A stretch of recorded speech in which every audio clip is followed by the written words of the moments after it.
andaikan Wahabi ataupun Salafi itu masuk di Indonesia, terus Indonesia dalam keadaan beragama, menganut agama Hindu dan Buddha, apakah bisa berkembang? Terima kasih sudah datang di podcast kali ini ya Pak. Sebelumnya saya akan memperkenalkan dulu kepada para pendengar kita nanti ataupun yang menonton ini nanti. Sebelumnya saya akan memperkenalkan bahwa beliau ini bernama Masyhudan Dardiri SSY-MH dan berasal dari Bangkalan, Madura. Sangat jauh sekali saya rasa. Berpendidikan di Tebu Ireng, kuliah juga S1 di Tebu Ireng, S2-nya di Jogja, Uinsuka kalau sekarang. Pernah mengajar menjadi duta ngaji untuk yatim di Karapia, Jogja. Pernah menjadi dosen Sekolah Tinggi Ilmu Ekonomi di Karapia.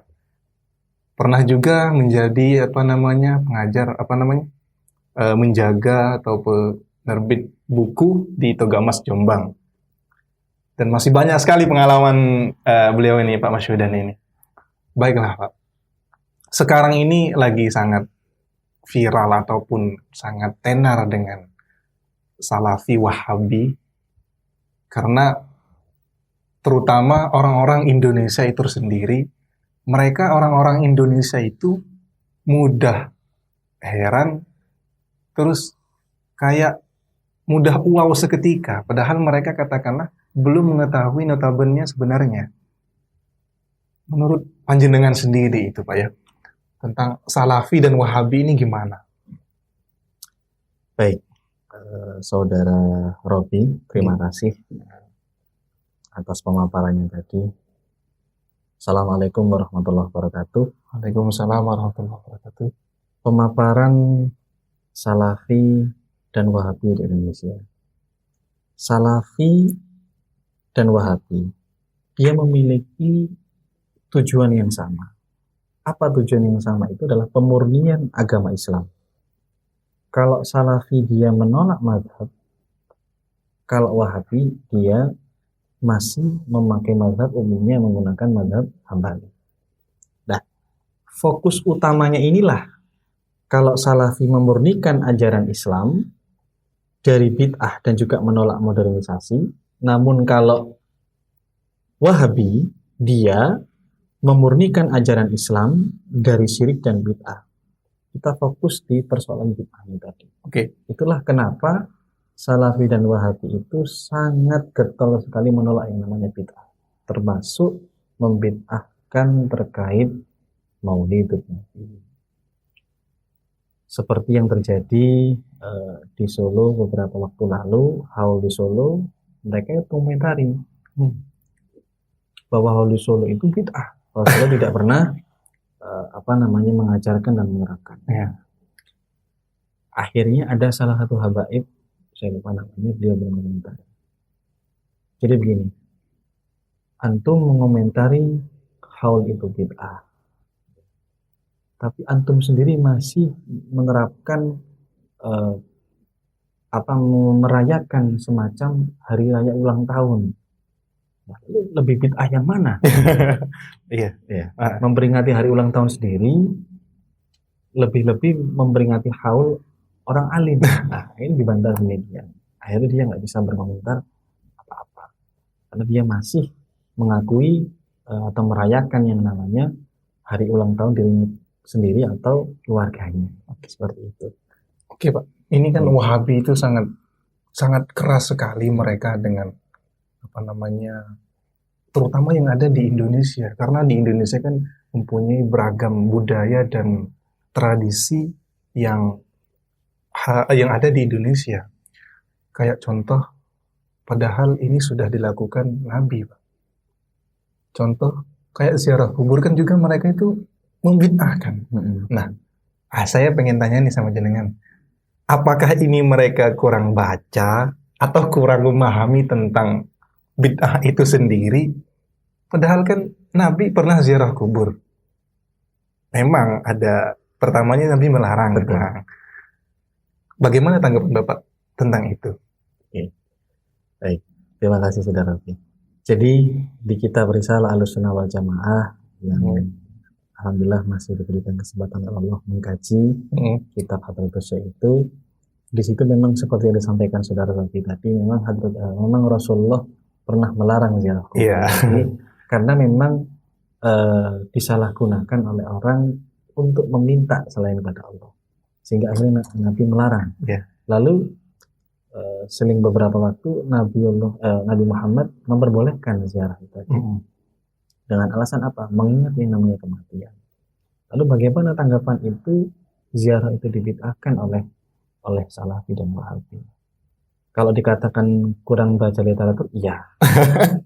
Karena sangat mungkin bahwa ilmu secara konstruktif itu memang harus dibangun dengan temuan-temuan beberapa riwayat hadis yang sebelumnya. Harusnya dibaca itu dong. Oke. Kan gitu. Kalau memang Salafi dan Wahabi ini mengagungkan yang namanya Nabi Muhammad dan masih mengakui Nabi Muhammad, harusnya demikian, membaca literasi atau mengumpulkan beberapa bukti sehingga tidak langsung membid'ahkan. Kan gitu. Sampai pada akhirnya di kitab Ahlussunnah wal Jamaah itu, ketika seseorang itu berjalan di tempat ziarah Nabi Muhammad, itu dikatakan haram yang sahih oleh mereka. Ini saya kira, wah ini sangat telak sekali kok sampai mengatakan haram yang sahih, haram yang ibarat kata yang sangat mutlak. Ini saya kira sesuatu yang sangat fatal. Itu Mas Robi. Oke, mohon maaf sebelumnya tadi ada penjenengan yang bilang tentang kurang baca dari Wahabi sendiri. Memang kan ajaran Salafi ataupun Wahabi itu kan mereka pengen memurnikan ataupun pengen kembali ke Al-Quran dan hadis. Sedangkan mereka mungkin tidak memahami atau bahkan tidak mempelajari Al-Quran dan hadis. Bukannya Tuhan itu berfirman, yuridullahu bikumul yusra wa la yuridu bikumul usra. Bagaimana tanggapan Bapak tentang mereka yang sangat tragis kalau menurut saya, bahkan sangat ekstrim sehingga mereka membid'ahkan sesuatu yang baik. Katakanlah, kalau mereka membid'ahkan lah, katakan contoh kayak maulid dan lain sebagainya, mereka pakai kopiah itu bid'ah. Bagaimana tanggapan panjenengan? Mereka sedikit-sedikit membid'ahkan seperti itu. Iya, nampaknya memang Salafi dan Wahabi ini memang kurang kerjaan. Jadi ada sesuatu hal baik yang memang itu tidak melanggar syariat. Saya kira itu menjadi sesuatu yang diperbolehkan. Karena dalam muamalah saja juga demikian. Muamalah awalnya hukumnya boleh, sehingga itu diperlegalkan, kecuali ada bentuk atau dalil atau yang menunjukkan suatu keharaman sehingga muamalah itu dilarang. Kembali ke topik yang tadi, kenapa berkopiah itu dibid'ahkan oleh mereka? Boleh jadi mereka mengacu pada apa yang diajarkan Rasulullah. Sekarang begini, kalau memang istilahnya memakai kopiah itu dibid'ahkan, pertanyaan saya, apakah mereka betul-betul seutuhnya menjalankan sunnah Nabi, termasuk harus makan menggunakan 3 jari, ya kan? Lalu tidur dengan secukupnya, lalu posisi tidurnya harus diatur seperti Rasulullah dan seterusnya. Kalau memang ingin mengikuti ajaran Nabi secara kafah, apakah mereka sudah melakukan demikian sebelum membid'ahkan tadi? Nah, makanya kalau biasa dibilang kurang kerjaan, apalagi salah satu dawuh Habib Lutfi Yahya Kalongan dia sampaikan, kalau negara Indonesia ini masih mempertentangkan persoalan bid'ah, Indonesia tidak akan maju. Karena apa? Karena ada urusan lain yang lebih prioritas yang harus diurusi. Adakah yang lebih penting dari hal tersebut? Karena memang tidak akan pernah ketemu. Mereka sudah punya pandangan yang demikian. Sudah, biarkan saja. Selama mereka masih mengakui Nabi Muhammad adalah Nabi Muhammad dan mereka masih imannya kepada Allah, sudah biarkan saja.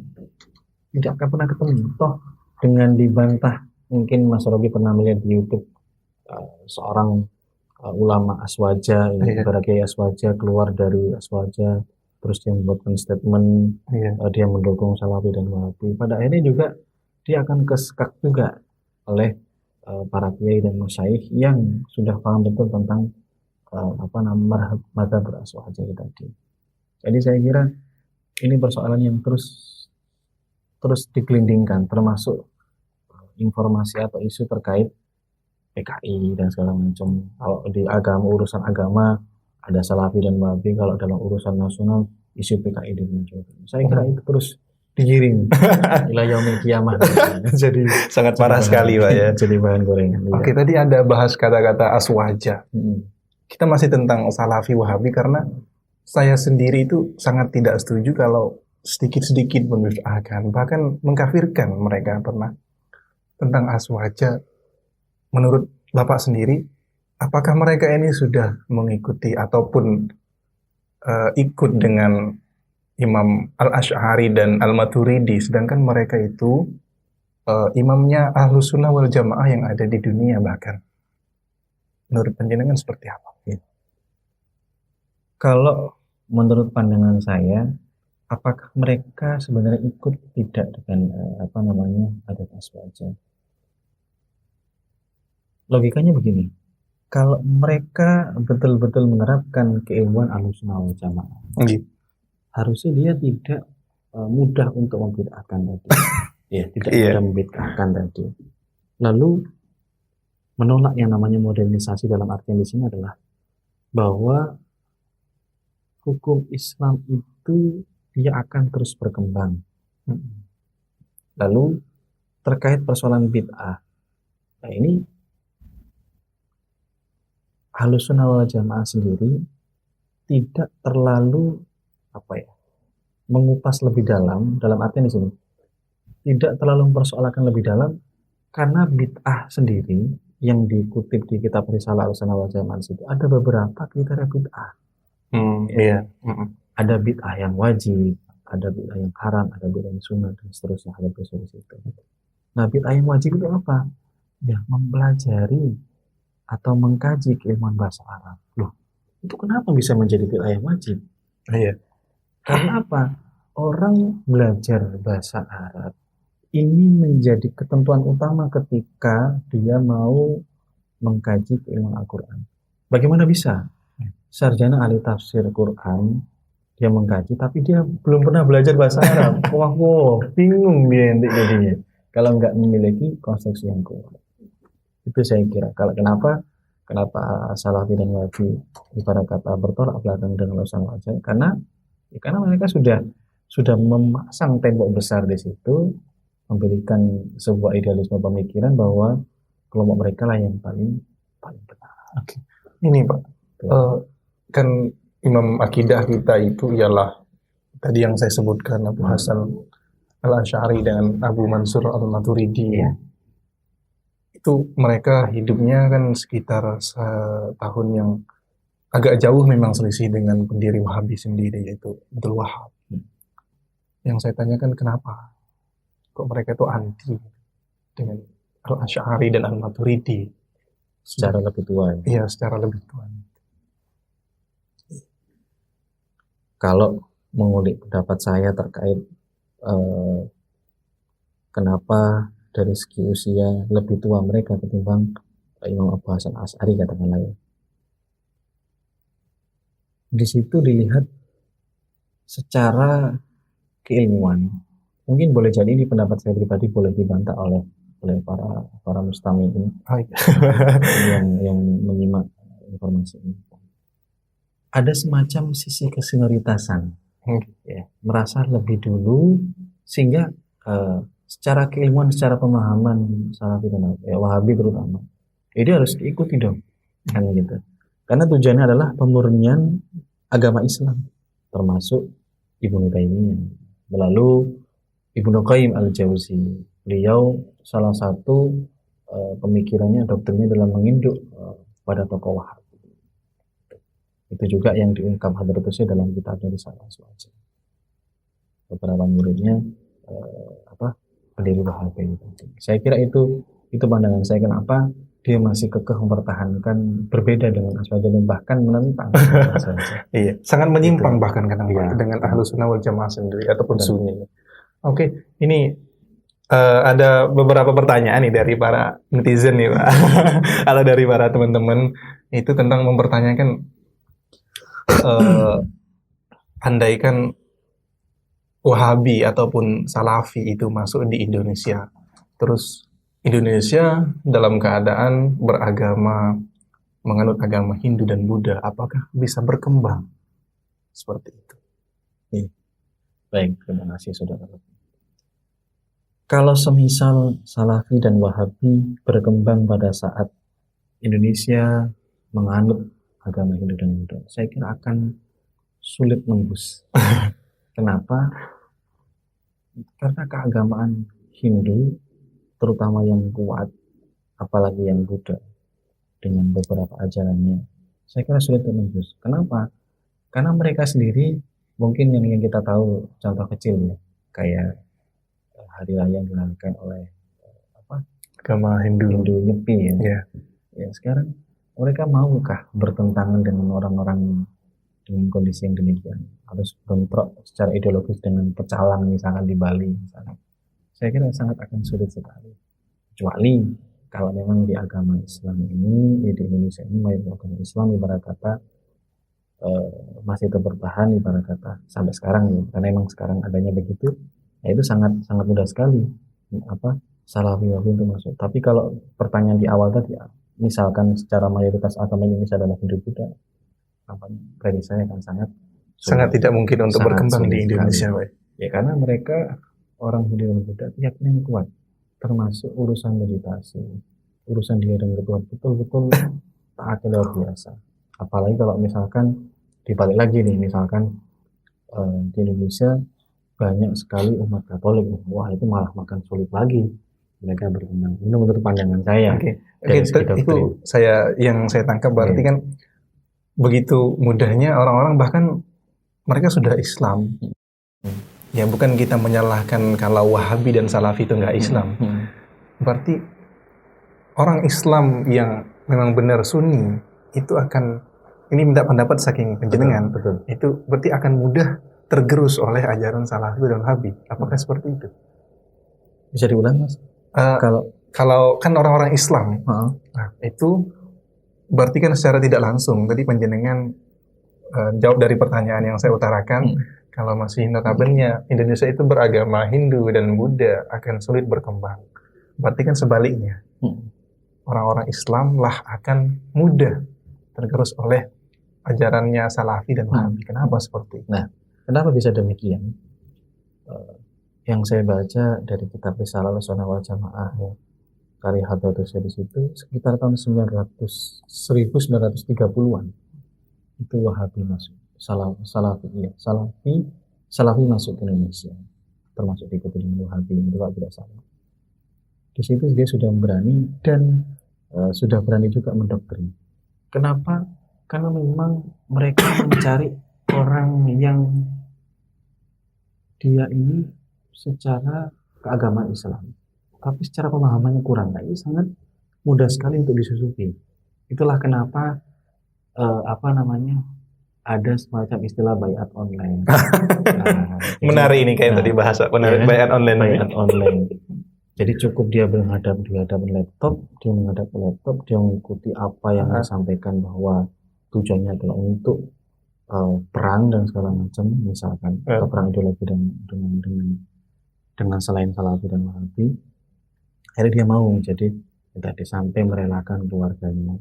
Ini nanti menelisik lebih ini lagi juga bisa jadi masuk ke golongan perangan Hizbut Tahrir lagi, seterusnya dan kawan-kawannya tadi. Kayak mereka mengincar orang-orang yang mereka beragama Islam, namun secara pemahaman agama kurang.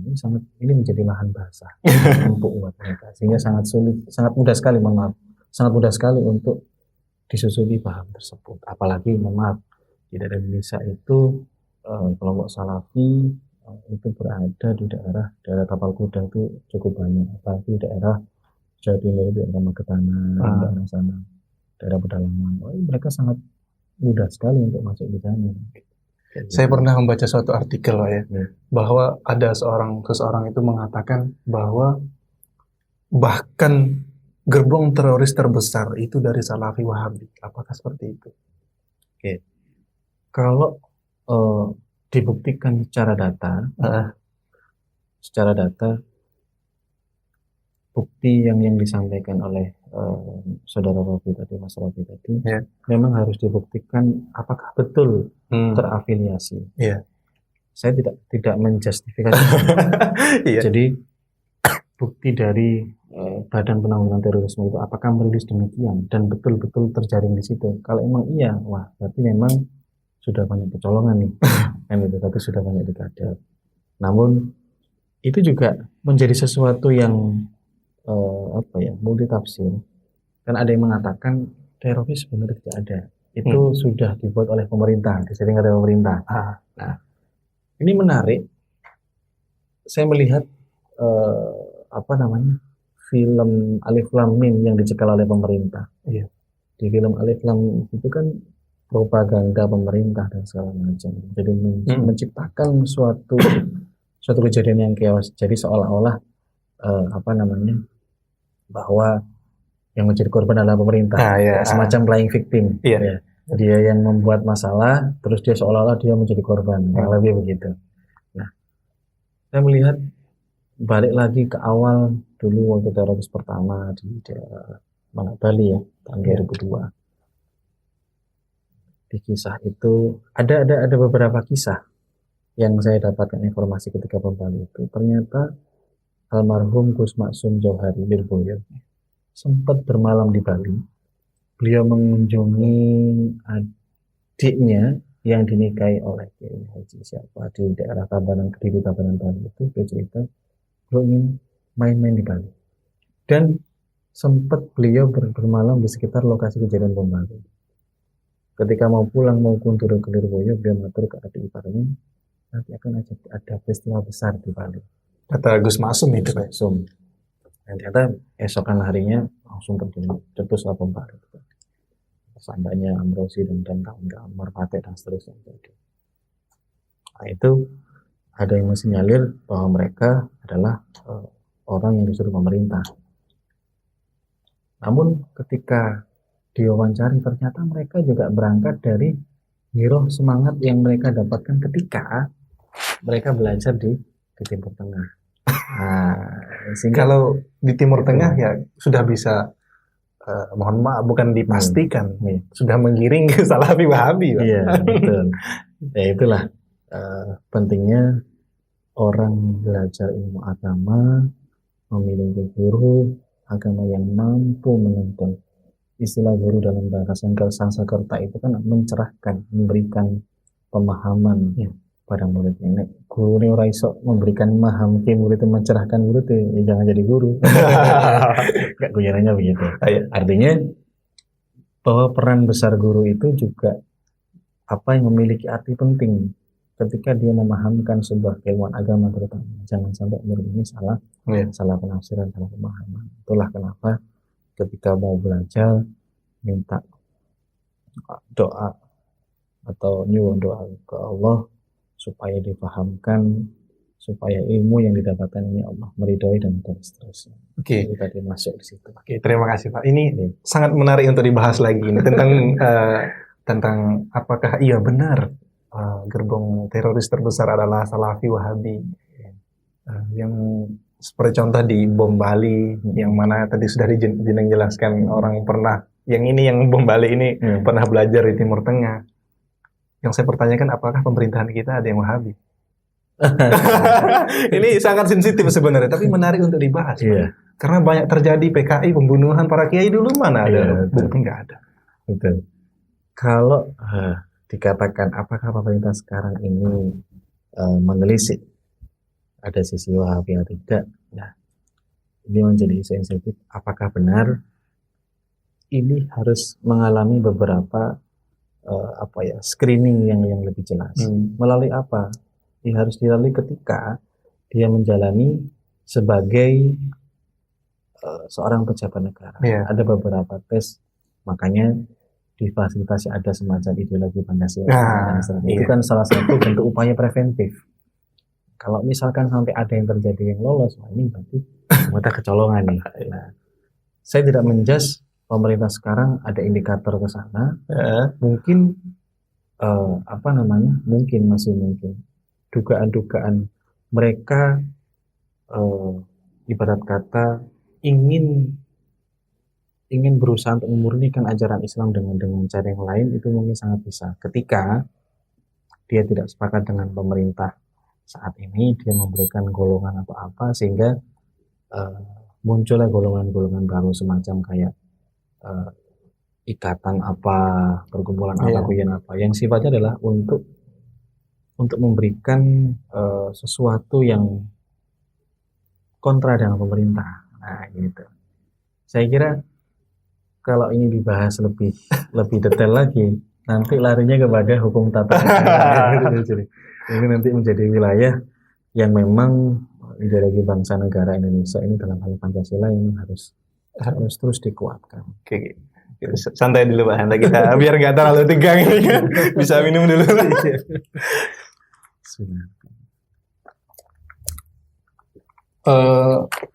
Tadi sangat pembahasan yang memang sangat sensitif kalau menurut saya, akan tetapi saya pengen Bapak berpendapat atau pendapat Bapak sendiri tentang Salafi dan Wahabi di Indonesia itu bagaimana? Apakah setuju dengan keberadaan Salafi Wahabi yang ada di Indonesia? Yang mana mereka seperti itu loh. Saya terkait bagaimana pendapat Salafi dan Wahabi di Indonesia. Harus bagaimana? Harusnya mereka ikut dirangkul, didudukkan bersama. Iya. Ya. Saya dalam hal ini sepakat dengan apa yang disampaikan Budayawan MHI Najib. Mbah Nun beliau sampaikan bahwa selama saudara kita ini masih Islam, iya menarik, meyakini Allah Ta'ala ini adalah Tuhannya, Nabi yang terakhir Nabi Muhammad sebagai Nabi, saya kira ayo dirangkul. Termasuk kemarin kasus HTI yang dibubarkan pemerintah. Oh iya. Sudahkah melakukan pendekatan secara persuasif untuk mengajak? Sudahkah begitu? Atau mungkin ternyata pemerintah sudah punya pendapat lain sehingga harus dibubarkan dengan paksa, termasuk FPI dan seterusnya. Ayo coba didudukkan bersama. Rangkul mereka, sentuh hatinya, ajak untuk sentuh hatinya, sentuh nuraninya supaya untuk memajukan Islam bareng-bareng. Kalau memang mereka masih bersikukuh untuk mempertahankan ideologi itu, ayo cari titik temu solusinya bagaimana.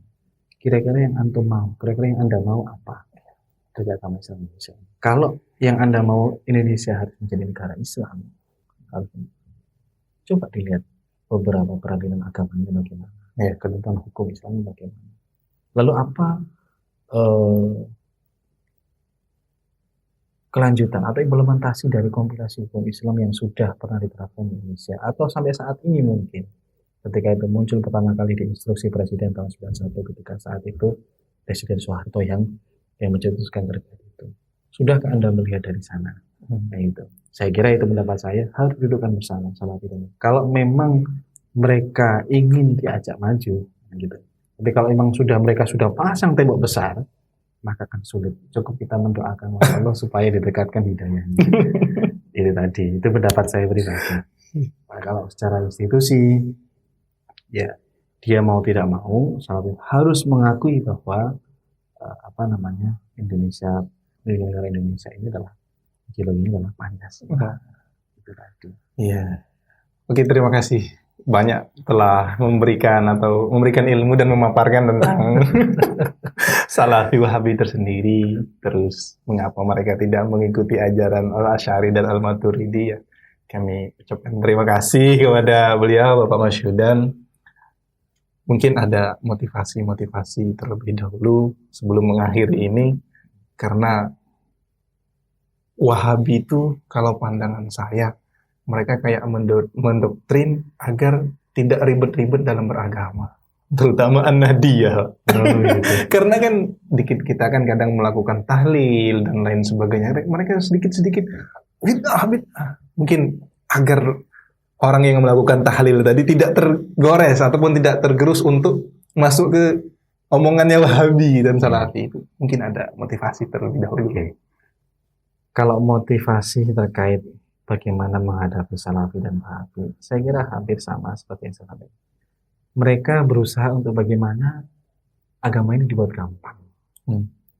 Kalau agama ini dibuat gampang, harusnya adalah dia tidak menolak yang namanya bid'ah, dan juga dia tidak menolak yang namanya modernisasi, harusnya kan gitu. Maka bagaimana titik temunya? Ayo dicari titik temu bahwa orang beragama itu dengan baik sesuai dengan Rasulullah, sesuai Al-Quran dan Hadis, tidak untuk mencari titik bahwa saya golongan yang paling benar, tapi mengajak dalam kebaikan, dalam hal terkecil misalkan terkait ayo sholawatan, ayo dibakar, diniati untuk sahabat yang Nabi. Kan sudah jelas hadisnya, barang siapa yang bersolawat saya tadi akan mendapatkan imbalan lipat berkali lipat.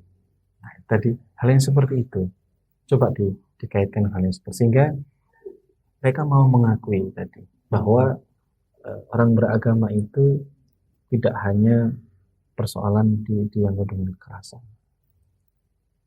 Jadi seperti yang disampaikan oleh Saudara Henso di beberapa pertemuan di perkuliahan, dia sampaikan fikih dakwah dan fikih Islam. Saya sepakat, ya emang harus seperti itu. Agama memang harus hadir menjemput tentang fikih dakwah dan fikih hukum Islam, sampaikan hukum Islamnya. Cara dakwah, cara mengajarnya itu harus diajak dengan baik, dengan cara yang ma'ruf. Ma'ruf itu kalau dibahasakan sederhana kan kenal. Ya. Atau kalau misalnya di makrifat lebih dekat dengan Allah, ya kata gitu. Lah dengan cara ma'ruf bagaimana? Antum sudah kenal nggak dengan masalah ini? Kalau sudah kenal bahwa dia ini saudara kita sama Islam, ayo ajak mereka. Sekalipun mereka, ternyata mereka mendorong atau merongrong dan segala macam. Ini ajak mereka ke golongan kita atau untuk kalau bahasa menggolong kita tidak, artinya begini. Mereka mungkin akan sulit menerima, tapi setidaknya untuk diajak duduk bersama bahwa Islam ini yang dipikirkan enggak cuma persoalan ini, gitu.